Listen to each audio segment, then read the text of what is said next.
ನೀವು ಆ ಚಾಮುಂಡಿ ಬೆಟ್ಟನೇ ಉಳಿಸೋಕ್ಕಾಗಲಿಲ್ಲ ಅಂದಮೇಲೆ ಮೈಸೂರಿಗೆ ಇನ್ನೇನು ಕೊಡುಗೆ ಕೊಡ್ತೀರಿ? ಯಾವುದೋ ರೋಡ್ ನಿರ್ಮಾಣ ಮಾಡೋದು ಅಥವಾ ಕಟ್ಟಡ ಕಟ್ಟೋದು ಎಲ್ಲ ದೇಶದಲ್ಲೂ ಆಗ್ತಾ ಇದ್ದಾರೆ, ನಾವು ಕಟ್ಬೋದು. ಬಟ್ ಚಾಮುಂಡಿ ಬೆಟ್ಟನ ನಿರ್ಮಾಣ ಮಾಡೋಕ್ಕಾಗೋದಿಲ್ಲ. ಮಾಡ್ತಕ್ಕಂಥದ್ದು ಬೇಕಾದಷ್ಟಿದೆ. ಅದೇನಕ್ಕೆ ಅದನ್ನು ಮಾಡಿದಾರೋ ನನಗಂತೂ ಗೊತ್ತಾಗ್ತಾ ಇಲ್ಲ. ಲಕ್ಷ ಕೋಟಿ ಕೊಟ್ಟರು ಚಾಮುಂಡಿ ಬೆಟ್ಟನ ನಿರ್ಮಾಣ ಮಾಡೋಕ್ಕಾಗಲ್ಲ. ಭಗವಂತ ಕೊಟ್ಟರು ಅಂತ ಬೆಟ್ಟನೇ ನೀವು ಯಾಕೆ ಕರಗಿಸ್ತಾ ಇದ್ದೀರಿ? ಅದು ಚಾಮುಂಡೇಶ್ವರಿಯ ದೇವಸ್ಥಾನಕ್ಕೆ ಬೆಟ್ಟಕ್ಕೆ ತೊಂದರೆ ಆಗದೆ ಇರ್ತದೆ ರೀತಿಯಲ್ಲಿ ಕೆಲಸ ಮಾಡಬೇಕು. ಈಗಲಾದರೂ ಚಾಮುಂಡೇಶ್ವರಿ ಅವ್ರಿಗೆ ಒಳ್ಳೆ ಬುದ್ಧಿ ಕೊಟ್ಟು, ಅದು ನಿಮಗೆ ಇಡೀ ಶಾಪ ಆಗುತ್ತೆ. ಯಾರು ಮಾಡ್ತೀರಿ ನಿಮ್ಗೆ ಅದು? ಮೈಸೂರು ನಗರದ ಜನತೆಯ ಶಾಪಗ್ರಸ್ತಕ್ಕೆ ಗುರಿ ಆಗ್ತಾರೆ ಅಂತ ಹೇಳಲಿಕ್ಕೆ ನಾನು ಬಯಸ್ತೀನಿ. ನೀವು ಮಾಡಬೇಕಾದ ಕೆಲಸ ಪ್ರಸಾದ ಯೋಜನೆಯಲ್ಲಿ ಭಾಳಷ್ಟು ಇದ್ದಾವೆ. ನೀವು ಪಾದದಲ್ಲಿ ಕೆಳಗಡೆ ನಿಮಗೆ ಪಾದಕ್ಕೆ ಮನೆ ಕಟ್ಬಿಟ್ಟಿದ್ದಾರೆ. ಪಾದಕ್ಕೆ ಮನೆ ಕಟ್ಟಿದ್ಮೇಲೆ ಏನು ಮಾಡ್ತಾ ಇದ್ದೆ? ಜಿಲ್ಲಾಡಳಿತ ಆಗಲಿ, ಸರ್ಕಾರ ಆಗಲಿ, ಯಾರಾಗಲಿ ಏನು ಕೆಲಸ ಮಾಡ್ತಾಯಿದ್ದೀರಿ? ನೀವು ಆ ಚಾಮುಂಡಿ ಬೆಟ್ಟನೇ ಉಳಿಸೋಕ್ಕಾಗಲಿಲ್ಲ ಅಂದಮೇಲೆ ಮೈಸೂರಿಗೆ ಇನ್ನೇನು ಕೊಡುಗೆ ಕೊಡ್ತೀರಿ? ಯಾವುದೋ ರೋಡ್ ನಿರ್ಮಾಣ ಮಾಡೋದು ಅಥವಾ ಕಟ್ಟಡ ಕಟ್ಟೋದು ಎಲ್ಲ ದೇಶದಲ್ಲೂ ಕಟ್ಟಡಗಳು ಕಟ್ತಾ ಇದ್ದಾರೆ, ನಾವು ಕಟ್ಬೋದು. ಬಟ್ ಚಾಮುಂಡಿ ಬೆಟ್ಟನ ನಿರ್ಮಾಣ ಮಾಡೋಕ್ಕಾಗೋದಿಲ್ಲ. ನೀವು ಒಂದು ಲಕ್ಷ ಕೋಟಿ ಕೊಟ್ಟರು ಚಾಮುಂಡಿ ಬೆಟ್ಟನ ನಿರ್ಮಾಣ ಮಾಡೋಕ್ಕಾಗಲ್ಲ. ಬೇರೆ ಬೇರೆ ದೇಶದಲ್ಲಿ ಹೋಗಿರೋವಂಥದ್ದು ಅವರೆಲ್ಲ ಕೃತಕವಾಗಿ ನಿರ್ಮಾಣ ಮಾಡಿ ಬೆಟ್ಟಗಳನ್ನ ಮಾಡ್ತಾಯಿದ್ದಾರೆ. ಅವರು ಅಂಥ ಪರಿಸ್ಥಿತಿಲಿ ಭಗವಂತ ಕೊಟ್ಟರು ಅಂತ ಬೆಟ್ಟನೇ ನೀವು ಯಾಕೆ ಕರಗಿಸ್ತಾ ಇದ್ದೀರಿ? ದಯಮಾಡಿ ನಾನು ಹೇಳೋದು, ಯಾರು ಆಗಿರಲಿ ನಿಲ್ಲಿಸಿ.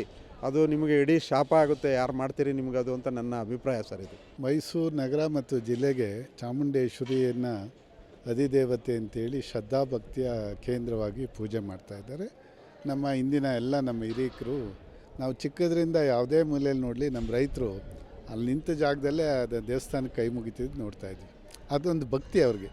ಇವತ್ತು ದೇವಸ್ಥಾನದ ಸುತ್ತಮುತ್ತ ಎಲ್ಲ ಕಟ್ಟಡಗಳು ಬಂದು ಮರೆಯಾಗಿದೆ. ಮತ್ತು ಇನ್ನೂ ಒಂದು ಹೆಜ್ಜೆ ಮುಂದೆ ಹೋದರೆ ಅಲ್ಲಿ ಏನು ಅದಕ್ಕೆ ಪಾವಿತ್ರತೆ ಇತ್ತು, ಆ ಭಕ್ತಿ ಇತ್ತು, ಅದನ್ನು ಹಾಳು ಮಾಡ್ತಕ್ಕಂಥ ಕೆಲಸಗಳೇ ಇವತ್ತಿನ ಈ ಆಧುನಿಕತೆಯಲ್ಲಿ ಎಲ್ಲ ಒಂದು ರೀತಿಯಲ್ಲೇ ಶೋಷಣೆಗಳನ್ನು ಮಾಡಿಬಿಟ್ಟಿದೆ.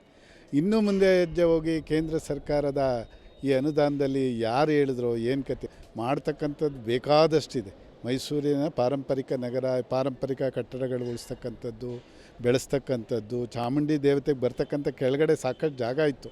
ಬೆಟ್ಟದಲ್ಲಿ ದರ್ಶನ ಮಾಡ್ಕೊಂಡು ಬಂದು ಕೆಳಗಡೆ ಪ್ರಸಾದ ಮಾಡ್ಕೊಳ್ತಕ್ಕಂಥ ಅವಕಾಶ ಇತ್ತು. ಅದೇನಕ್ಕೆ ಅದನ್ನು ಮಾಡಿದಾರೋ ನನಗಂತೂ ಗೊತ್ತಾಗ್ತಾ ಇಲ್ಲ.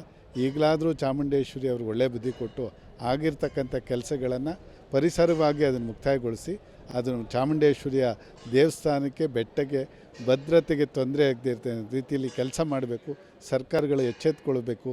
ಮತ್ತು ಬಂದಿರತಕ್ಕಂಥ ಅಧಿಕಾರಿಗಳು ಇದನ್ನು ಎಚ್ಚೆತ್ಕೊಂಡು ಕೆಲಸ ಮಾಡಿದ್ರೆ ಭೈರಪ್ಪನವ್ರು ಹೇಳಿದಾಗೆ ಮುಂದಿನ ದಿನ ಅವರು ಶಾಪಕ್ಕೊಳಗಾಗ್ತಾರೆ, ಪ್ರಕೃತಿ ಹಾಳು ಮಾಡ್ತಾರೆ, ಮೈಸೂರು ನಗರದ ಜನತೆಯ ಶಾಪಗ್ರಸ್ತಕ್ಕೆ ಗುರಿ ಆಗ್ತಾರೆ ಅಂತ ಹೇಳಲಿಕ್ಕೆ ನಾನು ಬಯಸ್ತೀನಿ.